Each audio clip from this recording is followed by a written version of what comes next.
The last weekend together began without ceremony. They drove west before dawn, the car heavy with backpacks, coffee cups, and things neither of them said aloud. Colorado rose slowly around them, pine shadows stretching across the road, mountains still bruised purple from night. She watched the window, tracing ridgelines with her finger, while he drove in practiced silence, pretending the quiet was peaceful. They had chosen the trip for distance, not adventure. A few days away from work, from questions, from the small fractures growing inside their relationship. Friends thought it was romantic, a reset. In truth, it was an avoidance dressed as hope. They loved each other, but love had begun to feel fragile, like something that required careful handling. At the trailhead, there was no one else. Just wind in the trees and a sign warning about wildlife, weather shifts, and limited cell service. He joked about mountain lions, smiling too quickly. She laughed, but her eyes stayed on the forest longer than necessary. Neither mentioned turning back. The hike in was uneventful, almost gentle. Sunlight filtered through branches, and the air smelled clean enough to convince them everything was fine. They talked about ordinary things.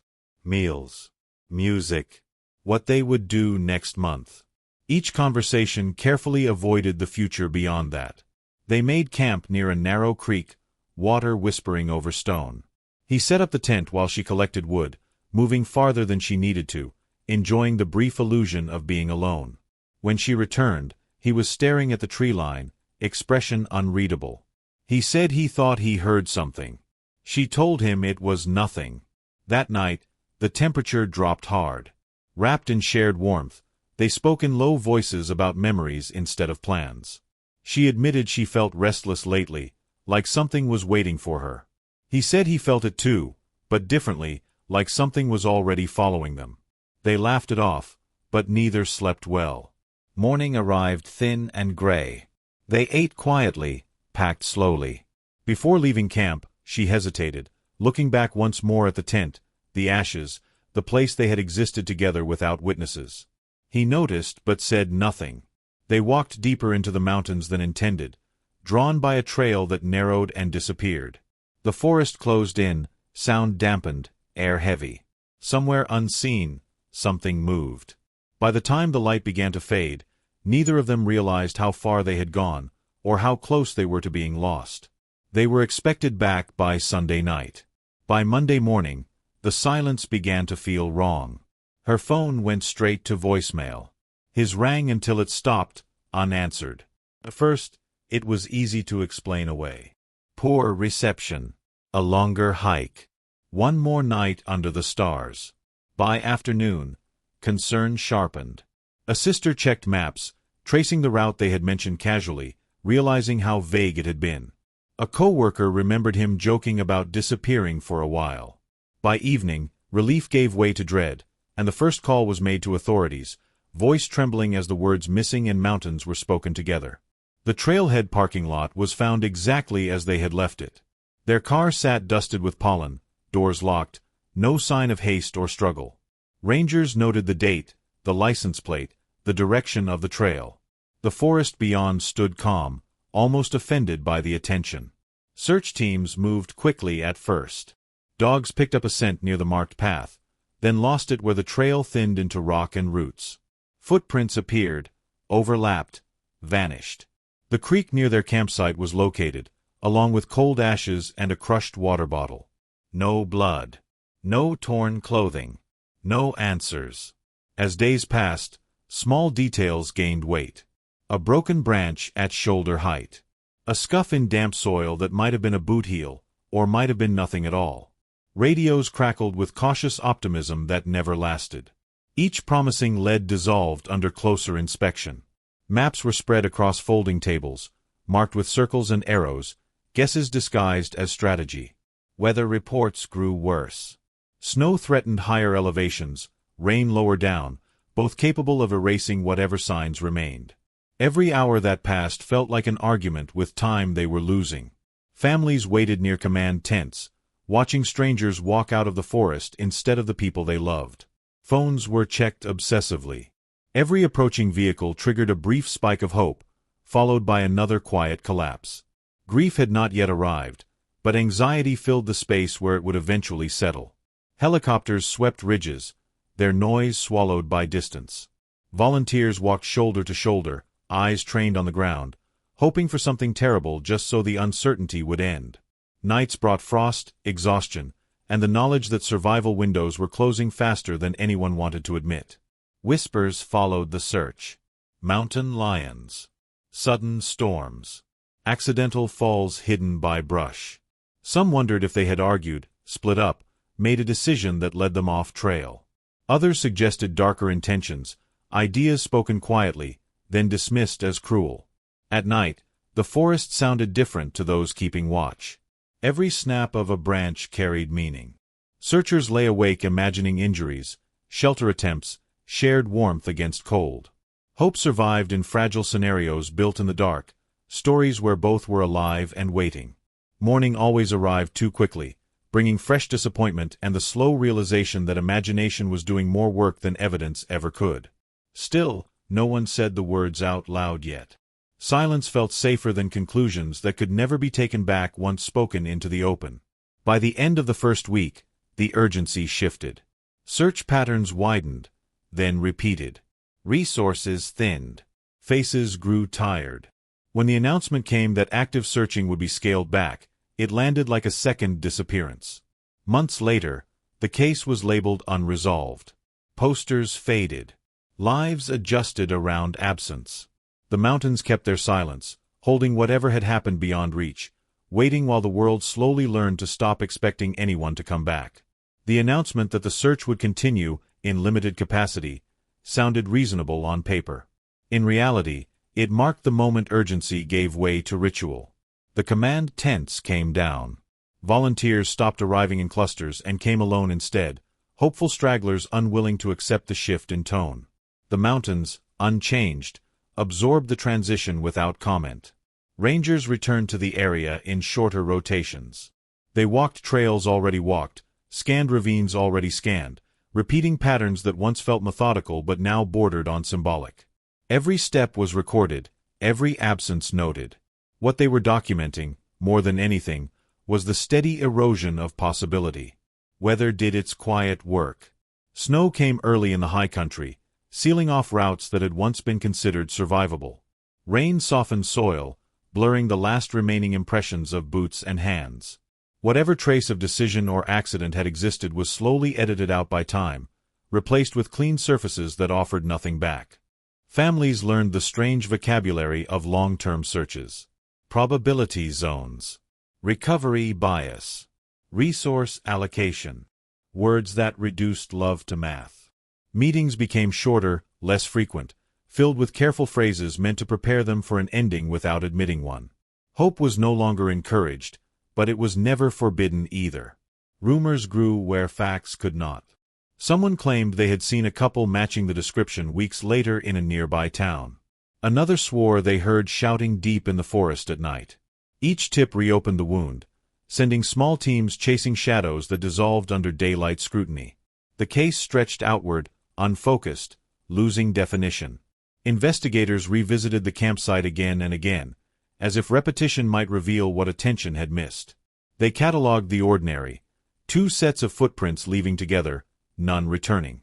Food supplies consistent with a planned trip. No sign of struggle. The absence of violence became its own puzzle, harder to explain than blood. Privately, theories hardened. Perhaps an accident that carried them somewhere unreachable. Perhaps a decision to leave the trail deliberately. Perhaps an encounter that ended quickly and left little behind. None fit perfectly. All required assumptions that could not be proven without what the mountains refused to release. Media interest faded next. Cameras packed up. Headlines were replaced by newer tragedies, fresher mysteries. The story of the vanished couple slipped into the quiet archive of unresolved cases, referenced occasionally, never examined deeply. Silence returned, heavier now that it was shared. For those still searching, the work became personal. One ranger continued hiking the area on days off, following instinct instead of grids. A volunteer marked animal tracks, wondering if they overlapped with something human once. These efforts were unofficial, undocumented, driven by the discomfort of stopping. As winter settled fully, even these solitary rituals slowed. Snow erased paths as soon as they were made. The forest reclaimed sound. What remained was a question suspended in cold air, unanswered and slowly accepted as unanswerable. By spring, the search no longer had a center. It existed only as memory, paperwork, and a promise that if anything surfaced, someone would respond. The mountains stood as they always had, holding their version of events intact, while far below, life reorganized itself around absence, waiting without expecting resolution. The year passed without ceremony. There was no moment when hope officially died, only a gradual thinning, like breath in cold air. Spring returned to the mountains, melting snow that revealed nothing new. Summer followed, busy and loud, pretending nothing had been taken. By autumn, the case had learned how to sit quietly in the background of everyone's lives. Birthdays arrived and went unacknowledged. A chair remained empty at family gatherings, no longer commented on, its silence louder than any question. Friends stopped asking for updates, not from cruelty, but from uncertainty about what language was still allowed. The disappearance became something delicate, handled carefully, rarely directly. Officially, nothing changed. The file stayed open, though untouched for months at a time. A ranger occasionally drove past the old trailhead, more out of habit than expectation. Weather cycles erased the last visible scars of the search. What had once been a place of urgency returned to being just another stretch of wilderness. Privately, answers were invented to survive the absence. Some imagined a sudden end, quick and painless. Others believed in survival somewhere beyond reach, a hidden life chosen or forced. Each version said more about the person holding it than about what truly happened. Truth remained distant, unmoved by imagination. The mountains themselves became symbolic, looming in photographs, postcards, news segments marking the anniversary. Commentators spoke in careful tones about mystery and resilience. None mentioned the quieter reality, the daily recalibration required to live beside unanswered questions.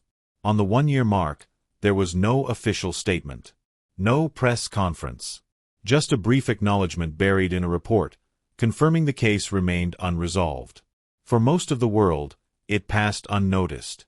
For those closest, it landed heavily, reopening wounds that had never closed. Then, weeks later, something shifted. A hospital intake form triggered a phone call. A man had walked in from the edge of a rural road, dehydrated, injured, and disoriented. He gave a name that matched a missing persons file almost forgotten. Staff hesitated before believing it.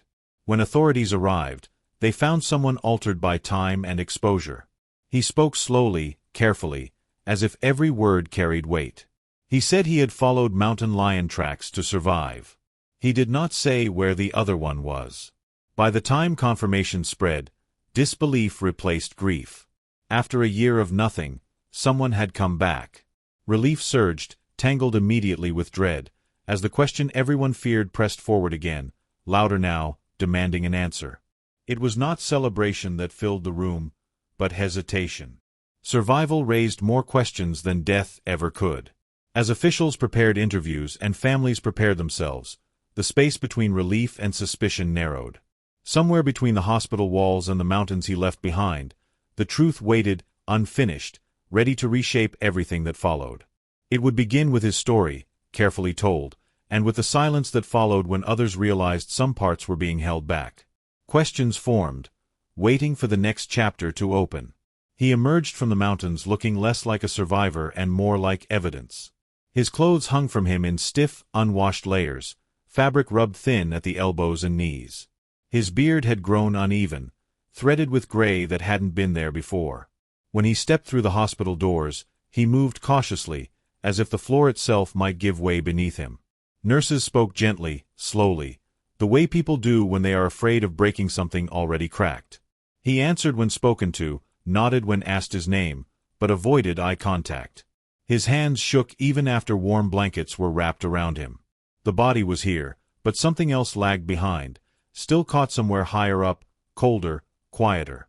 When authorities arrived, recognition came in stages. A photograph pulled from an old file. A scar on his forearm. The match was undeniable. The missing man had returned. Word spread quickly through offices that had nearly forgotten his name. Relief surged first, instinctive and human, followed closely by disbelief. They asked the simplest question gently. Where had he been? He closed his eyes before answering, breath catching as if the air itself resisted the story. He said the mountains had changed him. He said time had stopped working the way it should. Then he spoke of tracks. Mountain lion tracks, he explained, pressed deep into mud and snow. He said he followed them because they meant movement, direction, life. Predators survived where people did not. He learned their patterns, their patience. When he spoke, his voice steadied, almost rehearsed, as though this part had been practiced many times alone. Doctors focused on the physical facts. Severe malnutrition. Dehydration. Old fractures healed poorly. Exposure damage consistent with months outdoors, though not easily explained by terrain alone. When asked how long he believed he had been out there, he shrugged. Days and years felt interchangeable to him now. Family members arrived with tears ready, then faltered when they saw his eyes. The reunion was quiet, restrained, filled with careful touches and questions no one dared ask directly. They asked if he was safe, if he needed anything. They did not ask about her. Eventually, someone did. The question hovered between them, heavy and unavoidable. He stared at the wall, jaw tightening. When he spoke, it was only to say he was sorry. He said the mountains were cruel. He said some paths did not come back the same way they went in. He did not say her name. Investigators noted the gaps immediately. Survival stories usually spilled over with detail. Moments clung to like proof.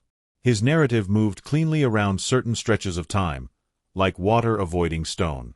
When pressed gently, he grew tired. When pressed harder, he shut down completely. Outside the hospital, cameras gathered. Headlines formed before facts. A miracle return. A year lost. Questions multiplied faster than answers. The public wanted inspiration. Officials wanted clarity. Families wanted truth.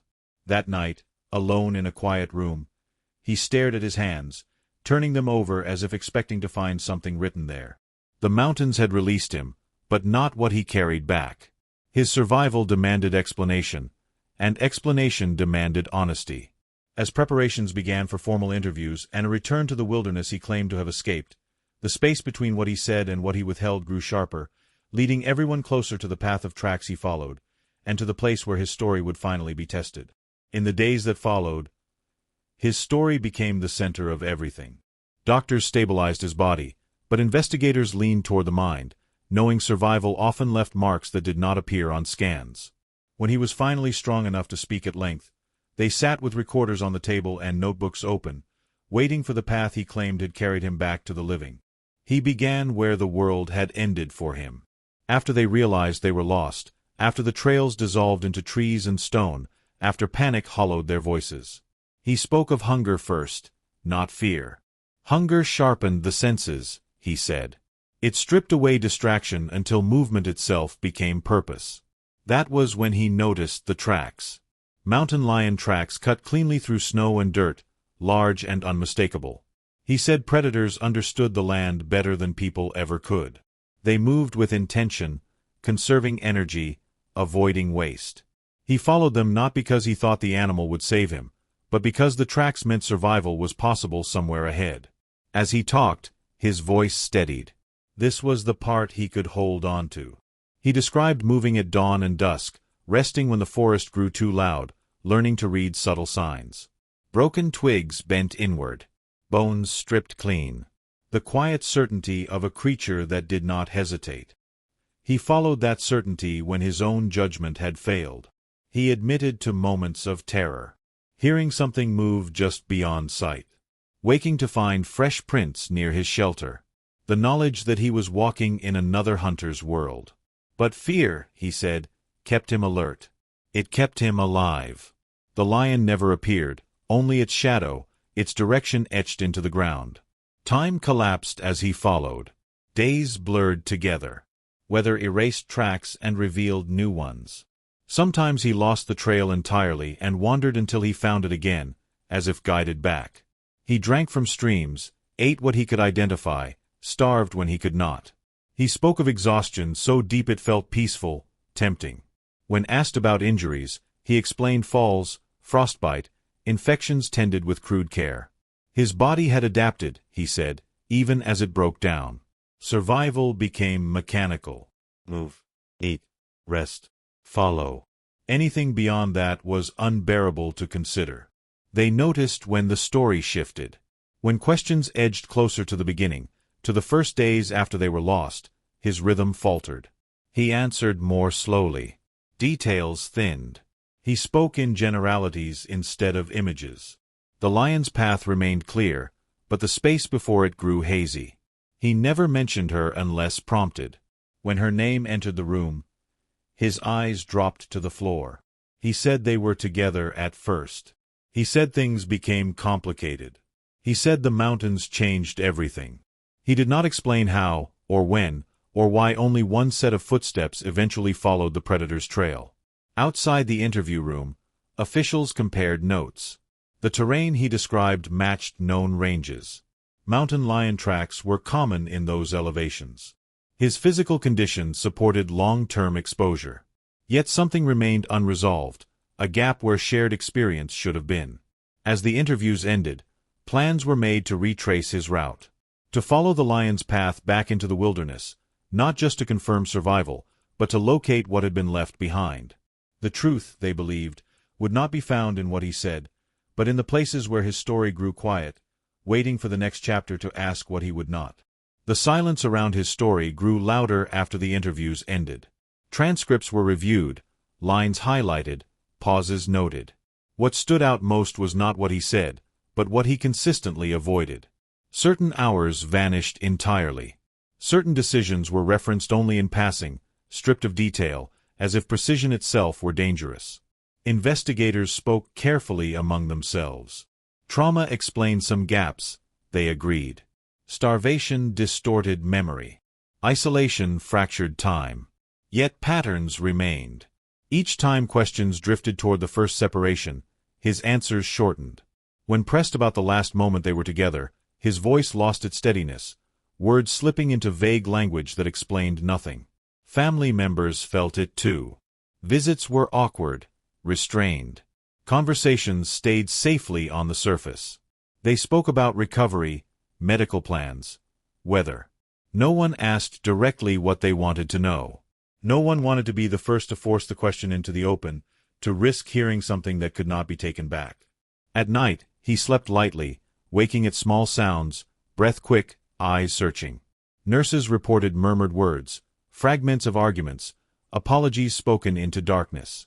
When asked about them, he said he didn't remember dreaming. He said sleep was just another place the mountains followed him. Public sympathy began to shift. Initial relief softened into curiosity, then skepticism. Commentators noted inconsistencies, the absence of a clear timeline. Online forums filled with theories, some compassionate, others cruel. He was alternately cast as hero, victim, liar. Each label ignored the complexity settling quietly beneath the surface. Authorities requested follow-up interviews. This time, questions were sharper. They asked about food scarcity, about injuries that suggested struggle rather than accident, about why the lion's path appeared only after several unaccounted days. He answered politely, but his body betrayed him. Hands clenched. Jaw tightened. Answers came slower, more guarded. He finally said there were things he didn't know how to explain. That some choices made sense only in the moment, under pressure no one else could understand. That survival was not clean. He did not elaborate. The room held its breath, waiting for more that never came. Behind closed doors, investigators debated intent versus omission.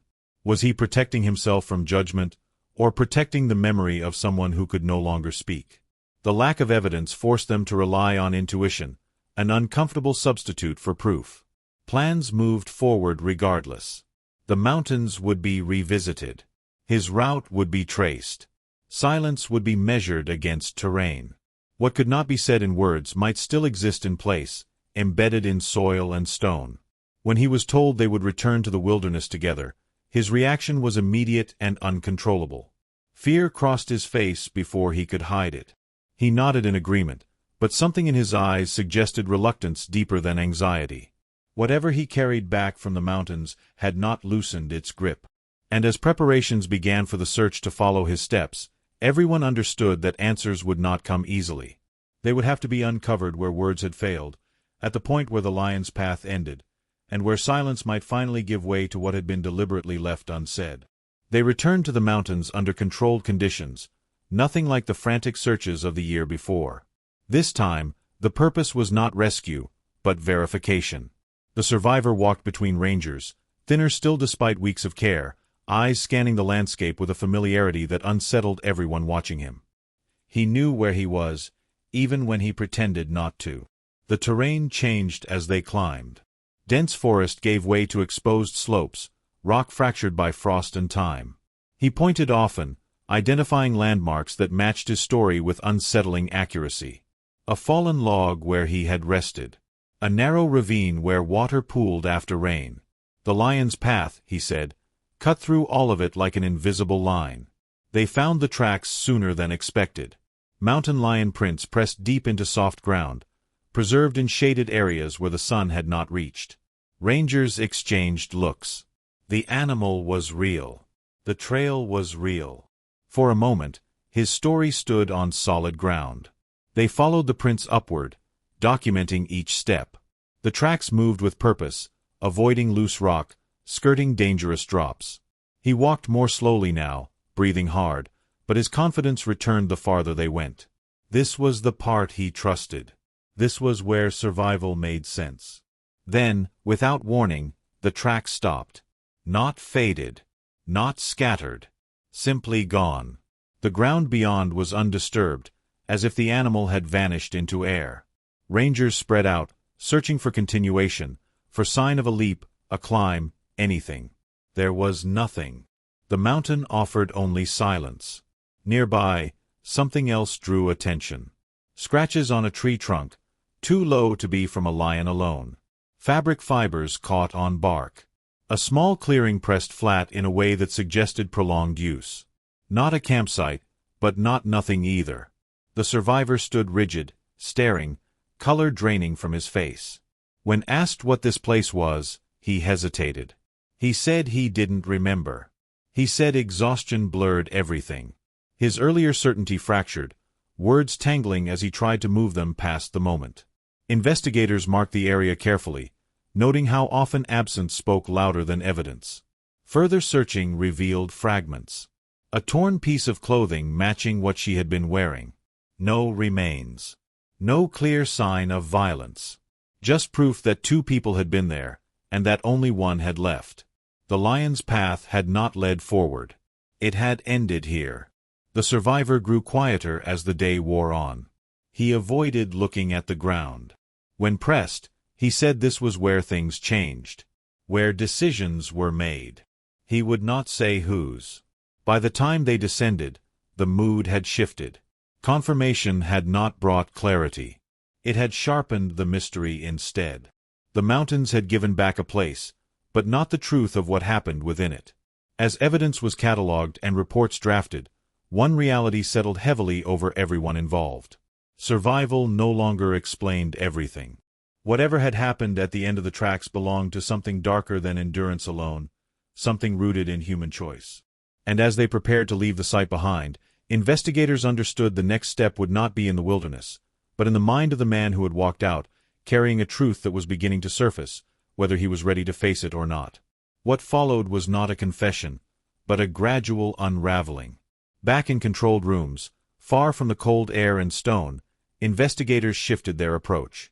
They stopped asking for timelines and started asking about feelings. About fear.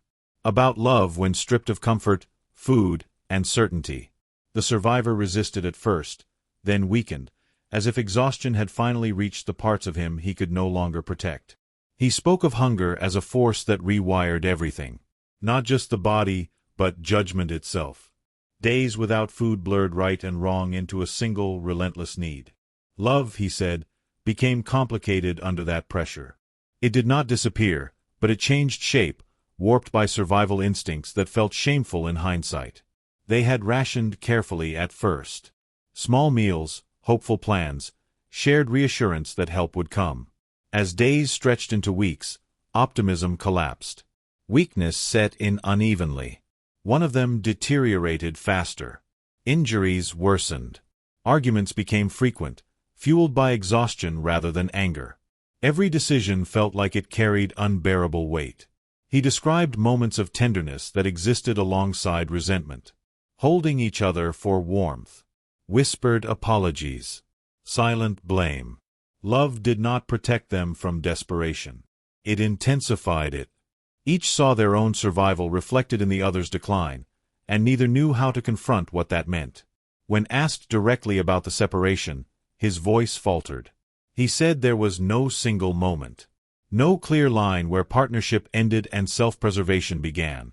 Instead, there were compromises, small at first, then irreversible. Choices made under extreme hunger felt logical then, monstrous later. He admitted to walking ahead at times, following the lion's tracks while she lagged behind. He said it was temporary. Necessary. He would come back. He always meant to come back. But the distances grew, and returning required strength he no longer had. Love became something he carried internally, not something he could act on. Investigators listened without interruption. They did not accuse. They waited. Finally, they asked the question that had been hovering since the beginning. Did he leave her behind knowing she could not follow? His answer was quiet. He said he believed staying would mean they would both die. He said believing that was the only way he survived the decision. There was no admission of violence. No dramatic act. Just abandonment under conditions where abandonment equaled a sentence. The distinction mattered legally, but emotionally it offered little comfort.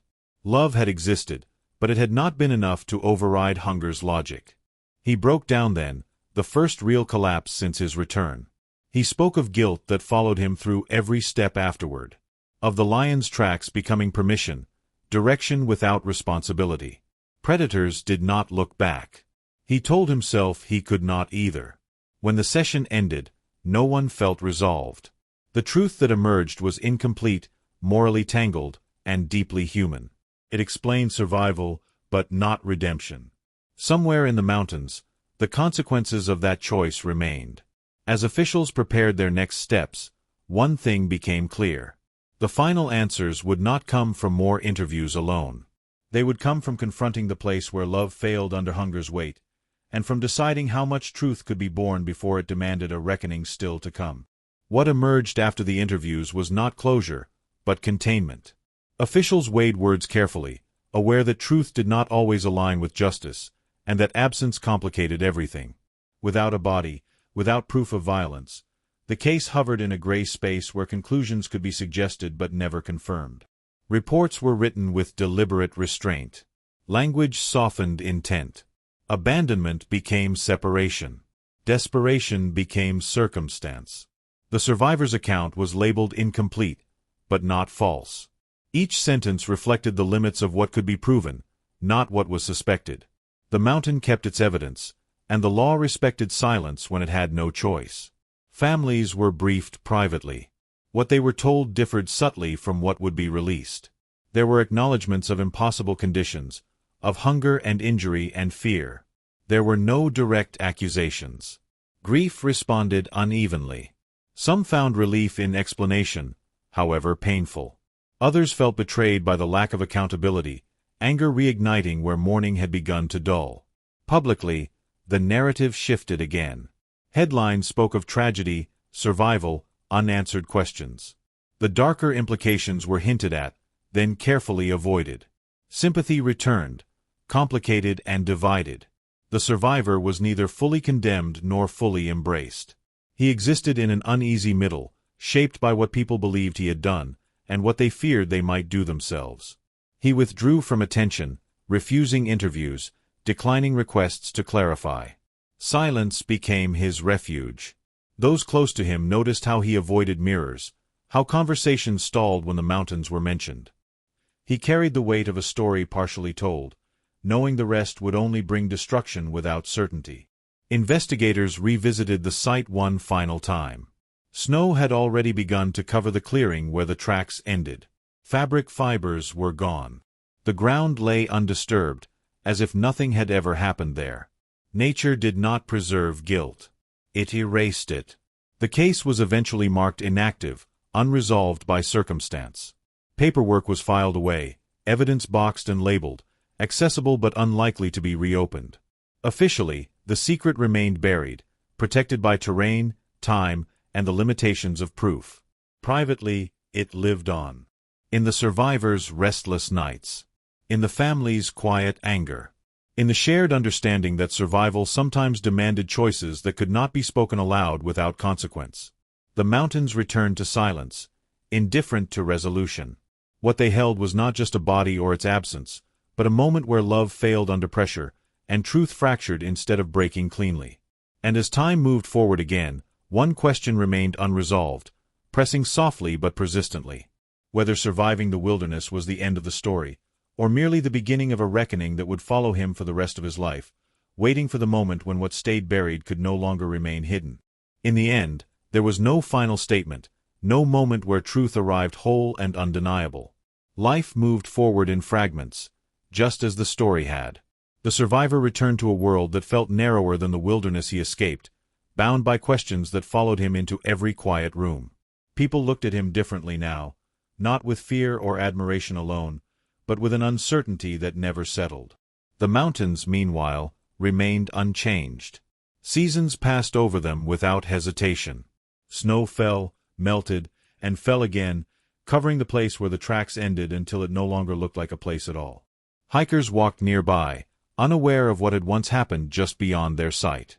Nature did not mark tragedy. It absorbed it. Those left behind learned how to live beside absence. Grief did not resolve. It adapted. Some days it felt distant, almost manageable. Other days it returned sharp and immediate, triggered by a sound, a memory, a photograph discovered too late. They spoke her name less often, not because it mattered less, but because saying it reopened wounds no explanation could close. Officially, the case stayed dormant, unresolved. A footnote in records, a reference point for training, an example of how survival stories could complicate justice. New cases arrived. New searches demanded attention. The system moved on, even when hearts could not. Privately, the story persisted in quieter ways. In online discussions that never fully faded. In late-night conversations where people debated what they would have done, what hunger might have turned them into. The mountains became a symbol not of beauty, but of moral testing, a place where choices were stripped of comfort and judged without mercy afterward. The survivor avoided the wilderness entirely. He chose flat places, crowded places, anywhere the horizon did not rise around him. Yet the mountains followed him regardless. In dreams. In reflexive glances toward shadows. In the unspoken knowledge that survival had cost him something he could never repay. There were no memorials at the site.